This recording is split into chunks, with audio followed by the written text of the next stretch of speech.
Kylie and Hazel. So, siyempre first time yung magkasama dito.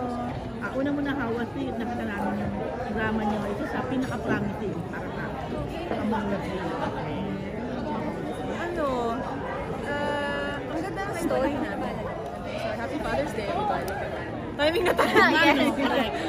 Pero maganda yung story. Ako personally, inosent siya sa amin. Gusto ko siya kasi lahat ng character, great. Walang mabait lang, walang magpatida lang. Lahat sila, parang tao talaga. Yung character ko nagkamali, kaya may dahilan para magalit yung character. Pero may dahilan din kung bakit yung character niya gustong umante. Maganda yung flow ng story. Ikaw mali ba karakter? Hindi ba parang ikaw yung Abangan nyo! ikaw yung nilalamangan niya nung bata kayo? Pagkakamali din. Siya. Manood na lang po tayo. Manood June na 20. lang. Kay Zel, ikaw naman, how does it feel working with Kylie for the first time? She's ang galing na artist. Oh, wow! Oo, sabi ko nga sa kanya na nag-workshop kami, aabangan ko yung mga award ko. Oo. So, yun. First eksena nyo together, kumusta? Sa restaurant yun.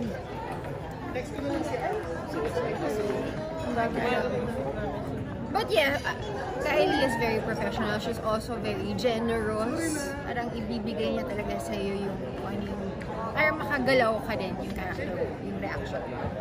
So yun, it's our first time. But in fairness to all the cast, wala talaga. At first it felt awkward, di ba? Parang kasi syempre minutes to naman. Tsaka isang beses lang ako mga papa. Pero yun ngayon, everything goes very lightly lang. Ayun. Kylie, alam ko pinipili mo talaga ng order kapag tumatanggap ka ng serye, di ba? So, this one, ano yung pinaka-special dito na pinili mo siya? Tinanggap mo siya? I felt like may magbibigay ako acting-wise na iba sa mata ng mga. Maganda kasi talaga. Yun nga, yung character ko, she's not mabait lang, ganyan. Bumigay din siya sa temptation. So, very, very human yun, di ba? So, yun yung gusto ko sa kanya. Gaano siya ka-relatable naman sa'yo in real life? Kakasabi ko lang bumigay sa temptation, di ba? Siguro she's very close to her dad. My father's wife. Yun lang. Wala nang ibang It's so different. Bigla ko talaga gusto sumutin. Nabigay ka na ba sa temptation, Kylie? Not in that way. Not in that way! Ibang temptation. Temptation sa food. Temptation sa food pwede. Kay Zel, ikaw, anong feeling mo? Nasa title ka. Ikaw yung wife, di ba? So, anong feeling? Siyempre, first time ko to. First time ko rin na malagay talaga sa poster. Congratulations! Thank you, girl! So, First syempre, I'm time? super honored. Also, thankful sa mga, sa director, sa casting, sa writers, bosses, that they entrusted me with this role. And, yes, villain tayo dito. Pero, I mean, yung character ko, she did not wake up choosing to be a villain. Kasi she was, shaped by her circumstances, by her past. So yun, I'm so excited for everyone to meet Betsy. And ayun, excited kasi parang, and nervous at the same time kasi there is expectation. Siyempre, title, The Father's Wife, yung wife ng father. So yun, ayun, sana ma-exceed ko yung expectations. Kumusta maging wife ni Gabby Concepcion? Kamusta ba ang maging wife ni Gabby Concepcion? Siyempre nakaka-pressure. Lahat ng mga naging leading ni Kuya Gabby are very beautiful, very magaling umarte. Pero yun, si Kuya Gabby, sobrang lang niya, kalog lang niya. So you would really feel the pressure around him. So ayun. Yan. Wala nang kaba, like, for example, siyempre, si Gabby Concepcion. Yeah. Tapos meron pa kayong mga scene na gagawin. Very sensitive. Siya ang kabahan, joke lang. Hindi, yung mga ganong scene, kinakabahan in a way siguro kasi, well, hindi pa kami dumadating doon. Hindi pa Pero yung na-shoot. kanina, yung mga Pero may content. tas lang, ganun lang. Okay naman, kasi si Direk naman, yung director namin, pagka may limitations, ina-acknowledge naman. So, yun, and yun yan, never ko naman na-feel yung pressure or like yung parang awkwardness around Kuya Gabby. Kasi he will make you feel parang comfortable. Kayo first time niyo. Yes, first So time. excited na kayo sa Sampala. Sa Akita. Sampala. Ha? Marami na kaming nagawang sampal. So far. At madami pa. Kaysel, in real life, will you fall for an older man? Yes. I mean, lahat ng mga naging boyfriends ko before. Hindi man like, yung mga 5 years. 5 years. Kasi diba sabi nila, yung men daw, they mature. Slower. So yun. I think also, pagka ako yung personality ko, gusto ko yung parang protected. Siyempre, only someone who's older than me could make me feel like that.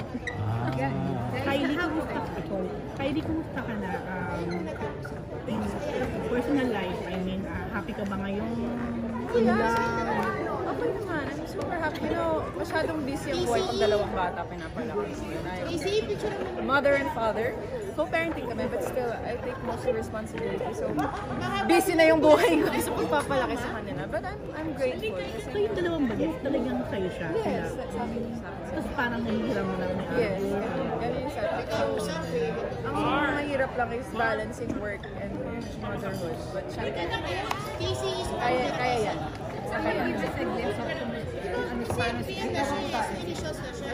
Si Alas, feel na niya na kuya siya. Very protective siya sa si Axel. Pilyo si Axel eh. Ganun yung dynamic nila na very protective siya. Sa akin, si Alas. Tapos sa Kahapon Father's Day, so they were with you, ganun ba yun? oh no, they stayed with me. We went to have dinner kasama tatay. Ito po muna. Nag-date naman sila. Kylie, tawid ko to kasi parang kailan lang, may mga nakikita parang you were spotted or may mga picture nila bata na parang you were with special, with a guy. So marami nag-assume na na is your siya yung Sino sa kanila? Joke lang. ito na ba ang bago? Sino doon? Sino doon? Hello. No, wala. Hindi ka aware sa ganun. Yung spotted ka with a tattoo guy. The tattoo guy.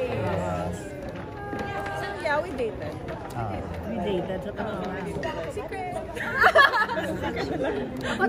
happy ba ang puso ni Kylie? Happy naman ako. Very grateful. Kasi sa trabaho. Kaya yung mga anak ko. Kaysel, ikaw ba happy ang puso mo?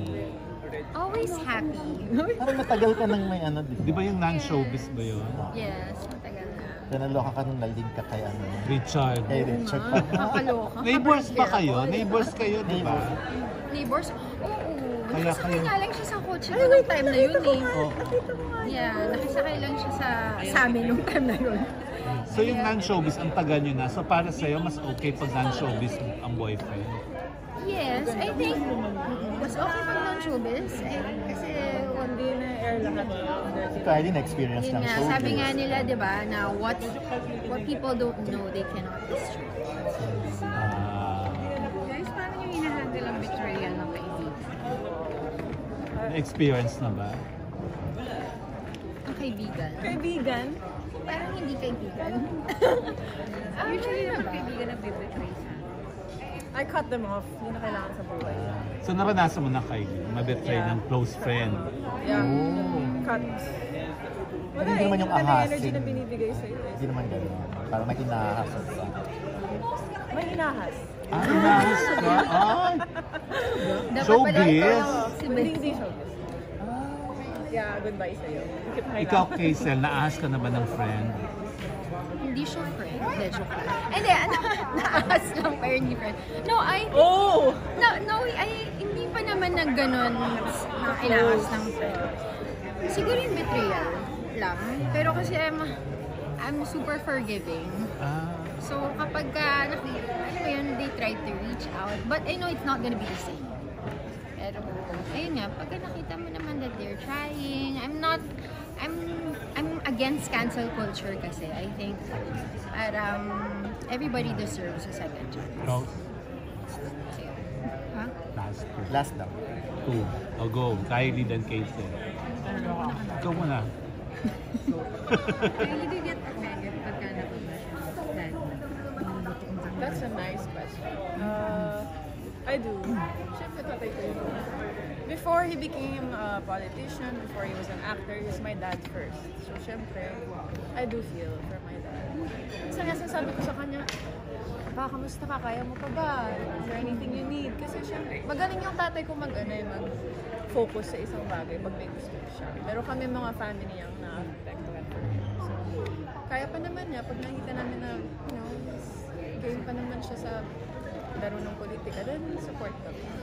Kylie, curious lang ako. Do you always believe then sa lahat ng kung ano yung pinaniniwalaan ng daddy mo? In terms of politics? Do I agree? I don't agree with everything with my dad. So, may mga times na hindi ka nag-agree. Maraming. And then, do you talk to him about that? Or But I know my dad kilala ko siya kung saan siya nagagaling. So, and I'm sure naman he knows himself. So, ano naman yung gusto niya ipaglaban niya. Happy for him. It's not time for me to talk about it. Kasi siya yung mas experience siya sa akin. Mas marami siyang alam. Mas matanda siya sa akin. He has more wisdom than I do. Casey, after Abot Kamay, dito nga masasabi, isa ka na sa lead characters. How do you feel about it? ayun nga, just like what I've said, I feel the pressure, but at the same time, But can I say, ang galing ng portrayal niya. Kasi sometimes, pag OA, joke lang. Sino Pag ba OA, yan? minsan yung acting madilista ka rin bilang co-actor. But tama yung timpla niya, ang galing niya, dadala ako. So, you're doing very thank well. you. Reaction sa Thanks, pagpuri my sa ni dear. Kylie. Siyempre, Kylie Padilla yan. Ano ba? Anyways, ayun, thank you so much. I really appreciate that. Finally, at least all the work, the efforts, and all the waiting were all worth it. Kasi now, I mean, diba, nasa ano na tayo? Nasa poster na tayo! Yeah, so, totoo. Kasi yun nga yung ano natin eh. So yun lang, sana this will be the many firsts. Madami pa sana yung sumunod. Thank you, Lord, also. Thank you, girl. Thank you so much. Congratulations. Magpapalit lang po tayo. Exchange gift. Photos, exchange gift.